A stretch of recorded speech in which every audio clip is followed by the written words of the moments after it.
Hi all welcome back. ഇന്ന് നമ്മൾ ചെയ്യാൻ വേണ്ടിയിട്ട് പോകുന്നത് ന്യൂ ബോൺ ബേബി ഹെഡ് ബാൻഡാണ് കേട്ടോ. എലാസ്റ്റിക് ബാൻഡ് വെച്ചിട്ടാണ് നമ്മൾ ഈ ഒരു ഹെഡ് ബാൻഡ് ചെയ്തെടുക്കുന്നത്. വളരെ എളുപ്പത്തിൽ ചെയ്യാൻ പറ്റുന്ന ഒന്നാണ്. അപ്പോൾ നമുക്ക് ആദ്യം തന്നെ ഈ ഒരു എലാസ്റ്റിക് ബാൻഡ് ഒന്ന് കട്ട് ചെയ്തെടുക്കാം. ന്യൂ ബോൺ ബേബി ബാൻഡിൻ്റെ അളവെന്ന് പറയുന്നത് 12 ഇഞ്ചാണ് കേട്ടോ. ഓരോ ഏജിലുള്ളവർക്കും ഡിഫറെൻ്റ് ആയിട്ടാണ് അളവ് വരുന്നത് നമ്മൾ കട്ട് ചെയ്തെടുക്കേണ്ടത്. അതിനെക്കുറിച്ചിട്ട് ഡീറ്റെയിൽ ആയിട്ടൊരു വീഡിയോ നമുക്ക് പിന്നീട് ഇടാം. അപ്പോൾ ഞാനിതൊന്ന് കട്ട് ചെയ്തെടുക്കുന്നുണ്ട് കേട്ടോ. കട്ട് ചെയ്തെടുത്ത് ഇതിനെ രണ്ടിനെയും കൂടെ റൗണ്ടാക്കി പിടിച്ചിട്ട് നമ്മളിതാ ഇവിടെ ഒന്ന് തുന്നിയെടുക്കുന്നുണ്ട്.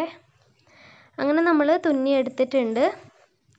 ഇനി അടുത്തതായിട്ട് ചെയ്യാൻ വേണ്ടിയിട്ട് പോകുന്നത് ഈ ഒരു ഫെൽറ്റ് ഷീറ്റിലേക്ക് ഈ ഫ്ലവേഴ്സൊക്കെ ഒന്ന് ഒട്ടിച്ചെടുക്കണം. ഇതൊരു റോസ് ഫ്ലവറാണ്, ഇതൊരു റിബൺ ഫ്ലവറാണ്. ഈ റിബൺ ഫ്ലവർ നമ്മൾ ചെയ്തതാണ് കേട്ടോ. ചാനലിൽ വീഡിയോ ഉണ്ട്. പിന്നെ ഉള്ളത് ഇത് ഫെൽറ്റ് വെച്ചിട്ട് നമ്മൾ ചെയ്തിട്ടുള്ളൊരു ലീഫാണ്.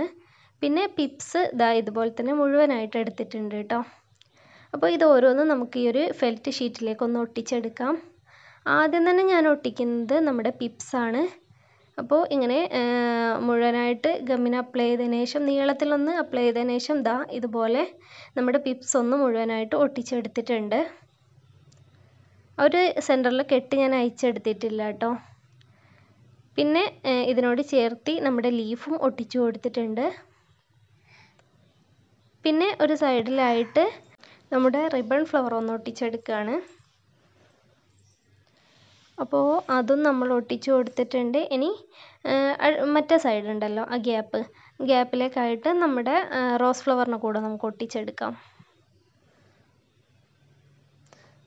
ഇപ്പോൾ നമ്മുടെ ഫെൽറ്റ് ഷീറ്റ് കംപ്ലീറ്റ് ആയിട്ട് താഴ്ഭാഗത്ത് കാണാത്ത രീതിക്ക് നമ്മൾ ഒട്ടിച്ചെടുത്തിട്ടുണ്ട് കേട്ടോ. ഓരോന്നായിട്ട് ഒട്ടിച്ചെടുത്ത് ഇത് ഫുള്ള് ഫില്ലായിട്ടുണ്ട്. ഇനി ഈ ഒരു ഫെൽറ്റിനെ നമുക്ക് ഒന്ന് ആ ഫ്ലവറിൻ്റെ മുകളിലേക്കായിട്ടൊന്ന് പ്രസ് ചെയ്ത് ഒട്ടിച്ച് കൊടുക്കാം കേട്ടോ. ഇങ്ങനെ നമുക്ക് കിട്ടിയിട്ടുണ്ട്. അപ്പോൾ എല്ലാം കൂടെ വന്നപ്പോൾ നല്ല ഭംഗിയുണ്ട്. ഇനി നമുക്ക് ഇതിനെ നമ്മുടെ ബാൻഡിലേക്ക് ഒട്ടിച്ചു കൊടുക്കാം.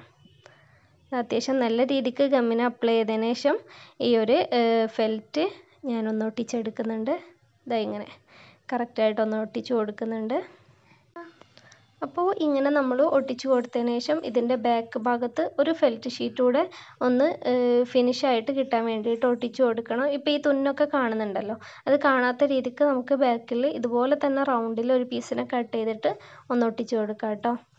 അപ്പോൾ ഞാൻ കട്ട് ചെയ്തെടുത്തിട്ടുണ്ട്.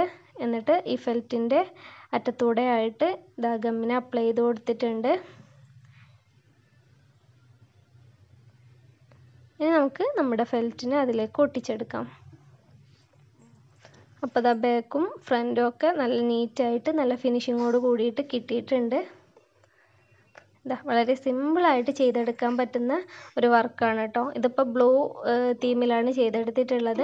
അപ്പോൾ കുട്ടികളുടെ ഡ്രസ്സിനൊക്കെ മാച്ച് ചെയ്യുന്ന രീതിക്ക് നിങ്ങൾക്ക് ഏത് കളേഴ്സിലും ചെയ്തെടുക്കാൻ വേണ്ടിയിട്ട് പറ്റുന്ന ഒരു ഐറ്റം തന്നെയാണ് കേട്ടോ ഇത്. അപ്പോൾ ഇതാണ് നമ്മുടെ ഇന്നത്തെ വീഡിയോ ഇഷ്ടമായെന്ന് വിചാരിക്കുന്നു. വീഡിയോ ഇഷ്ടമായിട്ടുണ്ടെങ്കിൽ ലൈക്ക് ചെയ്യാനും ഷെയർ ചെയ്യാനും അതുപോലെ തന്നെ സബ്സ്ക്രൈബ് ചെയ്യാനും മറക്കരുത്. നിങ്ങളുടെ നല്ല നല്ല അഭിപ്രായങ്ങളൊക്കെ രേഖപ്പെടുത്താനും മറക്കരുത് കേട്ടോ. അപ്പോൾ അടുത്തൊരു വീഡിയോയുമായി കാണും വരേക്കും ബൈ ഓൾ.